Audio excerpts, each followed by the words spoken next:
Caitlin? All right, you've no doubt heard the term whistleblower in the headlines, and that's because the whole impeachment inquiry against President Trump started with someone coming forward with information about something that the president did that they believe was wrong.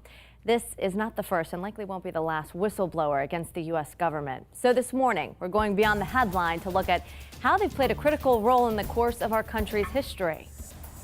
The history of American whistleblowers may be as old as the country itself, but the first major case dates back to the Civil War. A New York congressman exposed companies that were selling shoddy goods to the Union Army. This led to the passage of the False Claims Act, which held government contractors accountable if they tried to cheat the system. Fast forward to the 1960s and 70s when trust in the American government was pretty low, and whistleblowers exposed a number of government and private company wrongdoing. Things like aerospace and defense company Lockheed Martin overcharging the government by billions, or widespread bribery in the NYPD.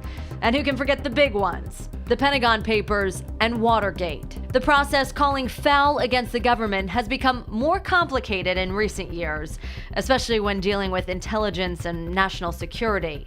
Some have resorted to exposing wrongdoing outside of official channels, which puts them in legal jeopardy. Think Edward Snowden, who released top-secret information on NSA surveillance programs. As for this current whistleblower, all we know is that the person is an anonymous intelligence officer, and it's unclear if they could face any legal action.